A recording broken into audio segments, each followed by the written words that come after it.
എറണാകുളം കുറുമശ്ശേരിയിൽ ജപ്തി ഭീഷണിയെ തുടർന്ന് ഗൃഹനാഥൻ ആത്മഹത്യ ചെയ്ത കേസാണ് സ്പോട്ട് ലൈവിനെ പരിശോധിക്കുന്നത്. കുറുമശ്ശേരി സ്വദേശി മധു മോഹനാണ് ജീവനൊടുക്കിയത്. കേരള ബാങ്കിൽ 37 ലക്ഷത്തിന്റെ ലോൺ കുടിശ്ശികയാണ് മധുവിനുണ്ടായിരുന്നത്. ബാങ്ക് അധികൃതർ ജപ്തി നോട്ടീസ് പതിച്ചതിന് പിന്നാലെയാണ് മധു ആത്മഹത്യ ചെയ്തത്. ബാധ്യത തീർക്കാൻ വീട് വിൽപ്പനയ്ക്കായി സാവകാശം തേടിയിരുന്നുവെങ്കിലും കേരള ബാങ്ക് അനുവദിച്ചില്ലെന്നാണ് കുടുംബത്തിന്റെ ആരോപണം. നവമി ദിനേശ് ചേരുന്നുണ്ട് വിവരങ്ങളുമായി.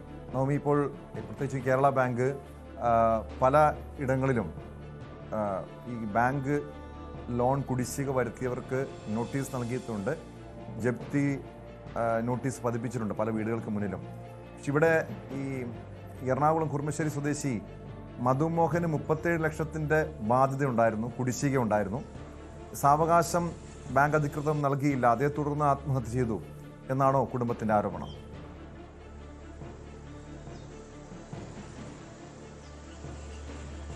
2015 കേരള ബാങ്കിലെ കുറുമശ്ശേരി ബ്രാഞ്ചിൽ നിന്നും മധു 21 ലക്ഷം രൂപ ലോൺ എടുത്തത്. അത് വീട് വെക്കുന്നതിനും മറ്റാവശ്യങ്ങൾക്കുമായിരുന്നു. ആ സമയത്ത് മധു വിദേശത്തായിരുന്നു, ജോലി ഉണ്ടായിരുന്നു. പിന്നീട് കോവിഡ് വന്നതിനെ തുടർന്ന് വിദേശത്തെ ജോലി നഷ്ടപ്പെട്ട് നാട്ടിലേക്ക് തിരിച്ചെത്തി. അതുവരെ കൃത്യമായി അടവ് കൊടുക്കുന്നുണ്ടായിരുന്നു. 2018 മുതലാണ് പിന്നീട് അടവ് മുടങ്ങുകയും പിന്നീട് അടയ്ക്കാൻ കഴിയാത്തൊരു സാഹചര്യത്തിലേക്ക് വന്ന് 37 ലക്ഷം രൂപയിലേക്ക് ഉള്ള വലിയൊരു ബാധ്യതയിലേക്ക് മധു എത്തുകയും ചെയ്തത്. നാട്ടിലെത്തിയതിനു ശേഷം ഡ്രൈവറായും പിന്നീട് ഈ ഓൺലൈൻ പാഴ്സൽ നൽകുന്ന ജോലിയും ഒക്കെ ചെയ്തു വരികയായിരുന്നു മധു. അതിനിടയിലാണ് ഈ കുടിശ്ശിക മുടങ്ങിയതിനെ തുടർന്ന് ജപ്തി നോട്ടീസ് വീട്ടിൽ കേരള ബാങ്ക് ഉദ്യോഗസ്ഥരെത്തി പതിപ്പിക്കുന്ന സാഹചര്യമുണ്ടായത്. അപ്പോൾ തന്നെ മധു പറഞ്ഞിരുന്നു, ഒരു 15 ദിവസത്തെ സാവകാശം ആവശ്യപ്പെട്ടു. കാരണം ഈ വീട് വിറ്റ് ആ കാശ് ബാങ്കിൽ തിരിച്ചടയ്ക്കാമെന്നൊരു നിർദ്ദേശം ആവശ്യപ്പെട്ടു, ഒരു സാവകാശം ആവശ്യപ്പെട്ടുവെങ്കിൽ പോലും ബാങ്ക് അധികൃതർ അത് കേട്ടില്ല. തുടർന്ന് ജപ്തി ചെയ്യുമെന്ന് ഭീഷണിപ്പെടുത്തി മടങ്ങുന്ന സാഹചര്യമുണ്ടായി. അപ്പോൾ ആ വീട് വിൽക്കുന്നതിന് വേണ്ടിയിട്ടുള്ള ആളുകളൊക്കെ എത്തി തുടങ്ങിയിരുന്നു. പക്ഷെ ഒരു 15 ദിവസം പണം കിട്ടുന്നതിന് വേണ്ടി ഒരു 15 ദിവസത്തെ സാവകാശം ആണ് മധു ആവശ്യപ്പെട്ടത്. ആ സമയത്ത് ഇത് കൊടുക്കാൻ കഴിയാത്തതിന്റെ വിഷമത്തിൽ കൂടിയാണ് മധു ആത്മഹത്യ ചെയ്തതെന്നാണ് കുടുംബം ആരോപിക്കുന്നത്. എന്തായാലും പോലീസിന് പരാതി നൽകിയിട്ടുണ്ട്. പോലീസുമായി ബന്ധപ്പെട്ടപ്പോൾ പോലീസ് ഉദ്യോഗസ്ഥർ പറയുന്നത് ഈ ബാങ്കിലെ ജപ്തി മാത്രമായിരിക്കില്ല മധുവിന്റെ മരണത്തിന് കാരണം. മറ്റു ചില കാര്യങ്ങൾ, കുടുംബ പ്രശ്നം ഉണ്ടായിരുന്നു, ഒപ്പം ചില കടബാധ്യതകൾ ഉണ്ടായിരുന്നു. ഇതെല്ലാം മധുവിന്റെ ആത്മഹത്യക്ക് കാരണമായി എന്ന് തന്നെയാണ് പോലീസ് പറയുന്നത്. പക്ഷെ കുടുംബം ആരോപിക്കുന്നത് ഈ ബാങ്ക് ജപ്തി തന്നെയാണ് മധുവിന് വലിയ വിഷമമുണ്ടാക്കിയത്.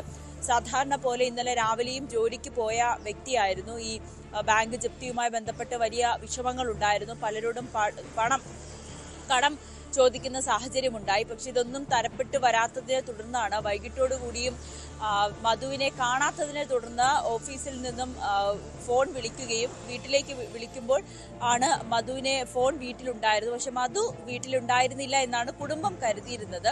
പിന്നീട് നടത്തിയ പരിശോധനയിലാണ് വീട്ടിന്റെ മുറിയിൽ തൂങ്ങി മരിച്ചത്. ഈ സംഭവത്തിൽ വലിയ പ്രതിഷേധം, ബാങ്കിനെതിരെ പ്രതിഷേധം ഉയരുന്നുണ്ടോ? എന്താണ് ബാങ്ക് അധികൃതരുടെ വിശദീകരണം?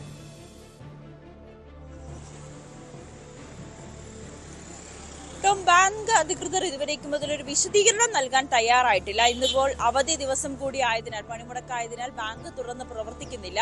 എന്നാലും വരും ദിവസങ്ങൾ, നാളെയൊക്കെ ബാങ്കിന്റെ ഒരു വിശദീകരണം തേടേണ്ടതുണ്ട്. ഇന്ന് ഉദ്യോഗസ്ഥരുമായിട്ടൊക്കെ ബന്ധപ്പെടുമ്പോൾ അവർ ഈ വിഷയത്തിൽ പ്രതികരിക്കാൻ തയ്യാറല്ല എന്നാണ് അറിയിക്കുന്നത്. കുടുംബത്തിന് വലിയ പ്രതിഷേധമുണ്ട്. 15 ദിവസത്തെ സാവകാശം ചോദിച്ചിരുന്നു. അത് നൽകിയിരുന്നെങ്കിൽ ഈ മധുവിന്റെ ജീവൻ നഷ്ടമാകില്ല എന്ന് തന്നെയാണ് മധുവിന്റെ മക്കളും ഭാര്യയും മറ്റു കുടുംബാംഗങ്ങളും ഒക്കെ പറയുന്നത്. എത്രയേറെ വിഷമമുണ്ടായിരുന്നു. പണം സംഘടിപ്പിക്കുന്നതിന് വേണ്ടിയിട്ടുള്ള നടപടികളൊക്കെ പുരോഗമിക്കുന്നുണ്ടായിരുന്നു. ഈ സാവകാശം നൽകിയിരുന്നെങ്കിൽ തീർച്ചയായും ഈ പണം എല്ലാം തിരിച്ചു നൽകുമായിരുന്നു. ഈ വീട് ഈ ലോൺ എടുത്താണ് വീട് വെച്ചത്. ആ വീട് തന്നെ വിറ്റ് ലോൺ തിരിച്ചടയ്ക്കാനുള്ള ഒരു ശ്രമത്തിലായിരുന്നു. പക്ഷെ അതും നടന്നില്ല. അതിനെ തുടർന്നാണ് ഇപ്പോൾ ആത്മഹത്യ ചെയ്തത്, മധു ആത്മഹത്യ ചെയ്തതെന്നാണ് കുടുംബം ആരോപിക്കുന്നത്. പോലീസ് എന്തായാലും കേസെടുത്ത് അന്വേഷണം ആരംഭിച്ചിട്ടുണ്ട്. വ്യക്തമാണ്. കൊച്ചിയിൽ നിന്ന് നവമി ദിനേശാണ് വിവരങ്ങൾ നൽകിയത്.